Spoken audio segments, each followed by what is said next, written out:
Good evening. Residents in the Black Country who say their lives have been blighted by boy racers are celebrating tonight after a judge banned car cruising.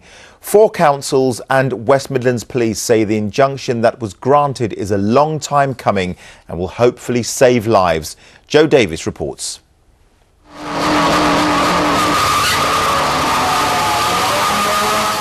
It's a dangerous activity that has already claimed the lives of 4 people in the Black Country. Residents have been complaining about car cruising for years. 4 councils, Wolverhampton, Dudley, Sandwell and Walsall, joined up with West Midlands Police to do something about it. They submitted an application to the High Court in Birmingham to gain an injunction to ban boy racers, and today a judge ruled in their favour. We've had instances of dangerous driving, blocking the highway for other road users, antisocial behaviour, litter and noise nuisance.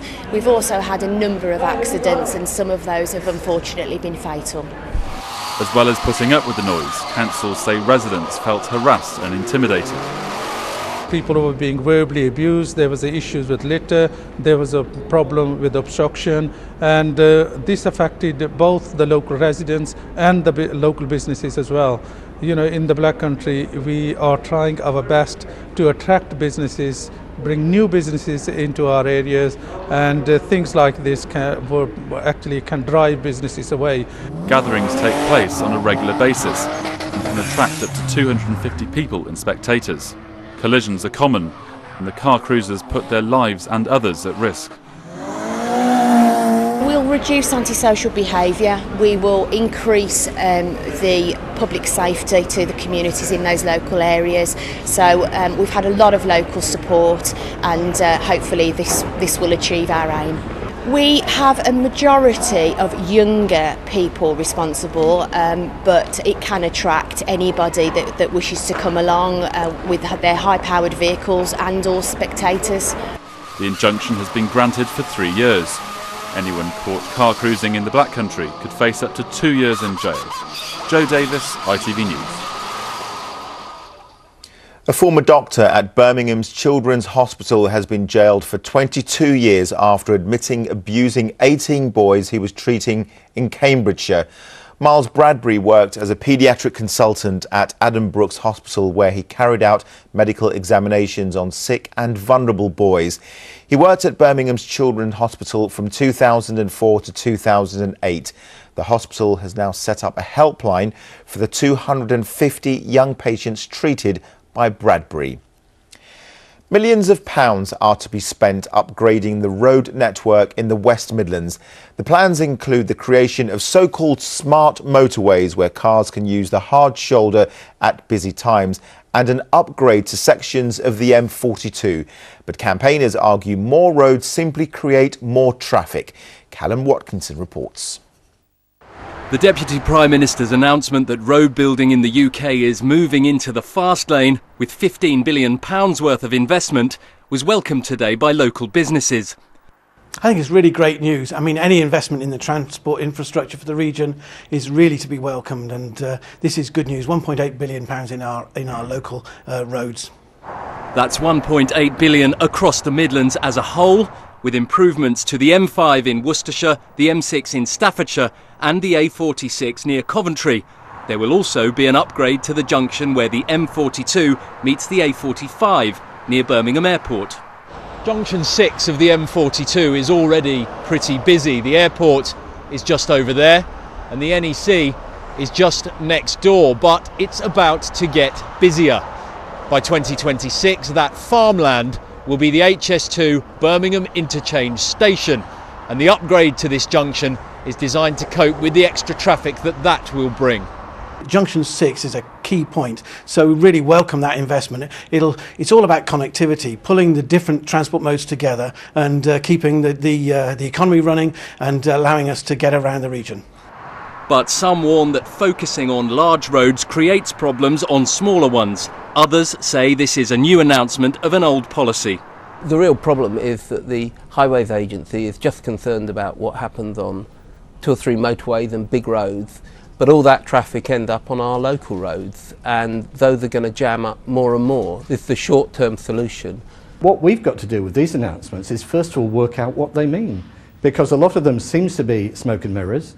Some of it seems to be a re-announcement of what they announced 18 months ago. So we need to look at it to ensure that our road network gets the investment it needs.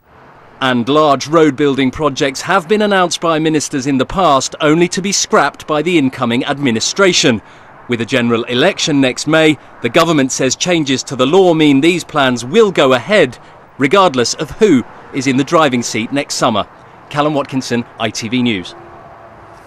Landlords in the West Midlands who fail to check if prospective tenants are in the country legally could face a fine of £3,000. Under the pilot scheme, which is due to be rolled out across the country, they must now ask to see evidence of a person's identity and citizenship. Critics believe it could result in discrimination against foreign tenants. Police forces across the West Midlands have begun their Christmas anti-drink driving campaigns. Staffordshire Police are highlighting the case of a young driver from Uttoxeter to warn others. Harrison King had been drinking when he crashed his car into metal railings, which went into the vehicle, narrowly missing him by just a few inches. He suffered a serious head injury and is now telling his story in a video. I decided to tell my story to discourage other people from drink driving, to sort of use me as a sort of learning curve. Just don't make the mistakes that I made. Devastating to see my family go through all of that. The whole town knew about it, everybody knew about it. There was no sort of hiding from it. The display of poppies at the Tower of London commemorating those who died in the First World War has been one of the most striking images of the year. Now it's been dismantled and the poppies have been sent back to the Midlands where they were made. They'll be cleaned up before being sent to their new owners. Luke Hanrahan reports. The scarlet sea of poppies that came to symbolise the centenary of the outbreak of World War I. 5 million came to look and pay their respects.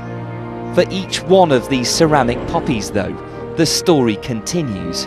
What's left behind, now just a memory. 888,246 of them, one for every British and colonial life lost in the Great War.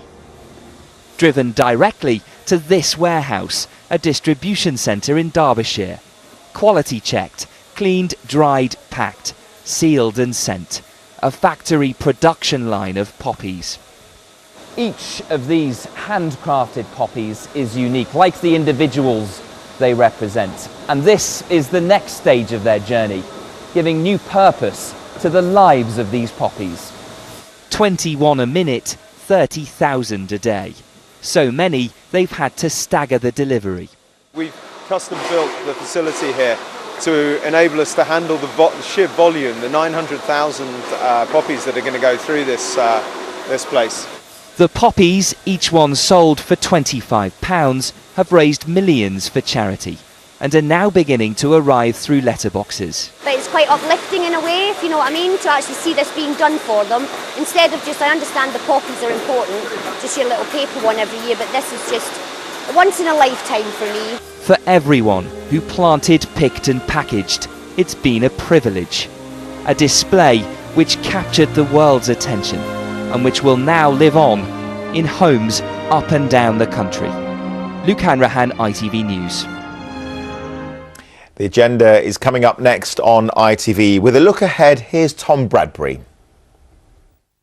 In the week of the mini-budget, we have the Chief Secretary to the Treasury here, Danny Alexander. We have with him Amanda Platel of the Daily Mail, Stephanie Flanders, formerly the BBC's economics editor. Well, you have to cross the floor sometime. And the veteran and brilliant actor, Charles Dance. What will they be talking about? Well, the economy, of course, Scotland and nationalism more generally. And with Charles here, we can't resist a discussion of why we love a good villain so much. Coming up in just a few minutes. Now let's see what the weather has in store for us. Here's Lucy Kite.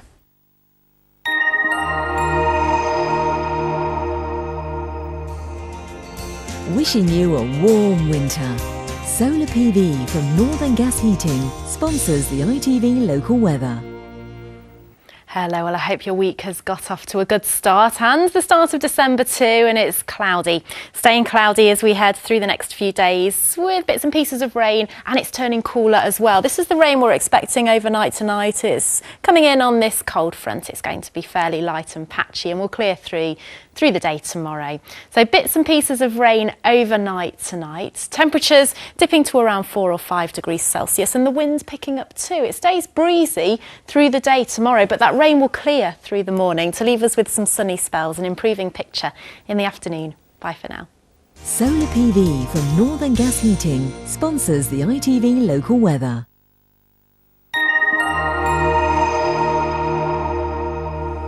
Well, that's all from the Late News team. Thanks for watching. Good night.